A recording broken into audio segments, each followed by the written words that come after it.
മലയാളികൾക്ക് ഏറ്റവും പ്രിയപ്പെട്ട നടനാണല്ലേ അല്ലു അർജുൻ. ഒരു തെലുങ്ക് നടനായിട്ട് കൂടി കേരളത്തിൽ അല്ലു അർജുൻ ഉണ്ടാക്കിയ തരംഗം ചെറുതല്ല. മല്ലു അർജുൻ എന്നാണ് താരത്തെ മലയാളികൾ സ്നേഹത്തോടെ വിളിക്കാറുള്ളത്. 2004 ആര്യ എന്ന സിനിമ പുറത്തിറങ്ങിയതോടെയാണ് അല്ലു അർജുൻ കേരളത്തിൽ ആദ്യമായി ശ്രദ്ധിക്കപ്പെടുന്നത്. സുകുമാർ സംവിധാനം ചെയ്ത ഈ ചിത്രത്തിൽ അനുരാധ മേത്ത ആയിരുന്നു നായികയായി എത്തിയത്. ഈ റൊമാൻറ്റിക് ചിത്രത്തിന് മലയാളത്തിൽ വലിയ സ്വീകാര്യത ലഭിച്ചിരുന്നു. ദേവിശ്രീ പ്രസാദ് ആണ് ചിത്രത്തിന്റെ സംഗീതം ചെയ്തിരുന്നത്. പിന്നീട് ബണ്ണി, കൃഷ്ണ, ഹാപ്പി തുടങ്ങിയ സിനിമകളെല്ലാം വൻ ജനപ്രീതി നേടിയിരുന്നു. അക്കാലത്ത് മലയാളികൾ ആഘോഷിച്ച ഏക യുവ തെലുങ്ക് താരം അല്ലു അർജുനായിരുന്നു. പ്രഭാസ്, രാംചരൺ, ജൂനിയർ NTR തുടങ്ങിയ താരങ്ങളെ മലയാളികളിൽ പലർക്കും അറിയുക പോലുമില്ലായിരുന്നു. ഡിസ്ട്രിബ്യൂട്ടർ ഖാദർ ഹസനാണ് അല്ലു അർജുനെ മലയാളികൾക്ക് പരിചയപ്പെടുത്തുന്നത്.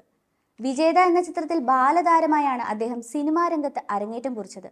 2003 പുറത്തിറങ്ങിയ ഗംഗോത്രി എന്ന ചിത്രമായിരുന്നു അല്ലു അർജുൻ ആദ്യമായി നായക വേഷത്തിലെത്തിയ ചിത്രം. സംവിധായകൻ K. രാഘവേന്ദ്ര റാവു സംവിധാനം ചെയ്ത ചിത്രം അശ്വിനി ദത്തും അല്ലു അരവിന്ദും ചേർന്നായിരുന്നു നിർമ്മിച്ചത്. ഈ ചിത്രം ഹിന്ദിയിലും മലയാളത്തിലും ഒരേപോലെ ഇറക്കിയിരുന്നു.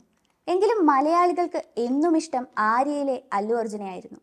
ആര്യയുടെ വിജയത്തിനു ശേഷം ആര്യ 2 2009 പുറത്തിറങ്ങിയിരുന്നു. കാജൽ അഗർവാൾ ആയിരുന്നു ചിത്രത്തിലെ നായികയായി എത്തിയത്. ആ ചിത്രവും വൻ ജനശ്രദ്ധ നേടിയിരുന്നു. ഐക്കോണിക് സ്റ്റാർ എന്നാണ് അദ്ദേഹത്തെ വിശേഷിപ്പിക്കാറുള്ളത്. തൻ്റെതായ രീതിയിലുള്ള ഡാൻസും ആക്ഷനും സ്റ്റൈലും ഒക്കെയായിരുന്നു അദ്ദേഹത്തിന്. ജിസ് ജോയിയാണ് അല്ലു അർജുന് വേണ്ടി മലയാളത്തിൽ ഡബ്ബ് ചെയ്തത്. അദ്ദേഹം ഒരു മലയാളിയാണെന്ന് തോന്നിപ്പിക്കുന്ന തരത്തിലുള്ള ഡബ്ബിംഗ് ആയിരുന്നു നൽകിയിരുന്നത്. ആ സൗണ്ടിന് പകരം മറ്റൊരു ശബ്ദം ആലോചിക്കാൻ കഴിയാത്ത തരത്തിലുള്ള രീതിയിലാണ് ശബ്ദം നൽകിയിരുന്നത്. സംവിധായകൻ കൂടിയായ ജിസ് ജോയിയുടെ ആദ്യ ചിത്രം ബൈസൈക്കിൾ തീവ്സ് ആയിരുന്നു. അല്ലു അർജുൻ്റെ ഏത് ക്യാരക്ടർ ആയാലും മലയാളികൾ ഇന്നും ഓർത്തു വെക്കാറുണ്ട്. അല്ലു അർജുൻ്റെ ഡാൻസ് കണ്ടാൽ ഒരു ഡാൻസ് പഠിച്ച ആളെ പോലെയായിരുന്നു. എന്നാൽ അദ്ദേഹം ഡാൻസ് ഒന്നും പഠിക്കാതെയാണ് ഇത്രയും നല്ല രീതിയിൽ ഡാൻസ് ചെയ്യുന്നതെന്നുള്ള കാര്യം ആരാധകരെയും അത്ഭുതപ്പെടുത്തുന്നതാണ്.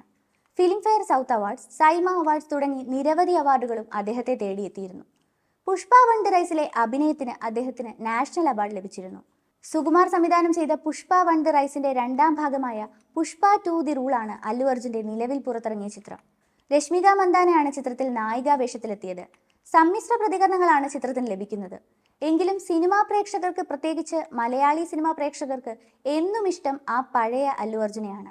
സീരിയസ് അല്ലാത്ത കോമഡി എന്റർടൈനർ ആയിട്ടുള്ള അല്ലു അർജുൻ മൂവീസാണ് എന്നും ആരാധകർക്ക് ഇഷ്ടം.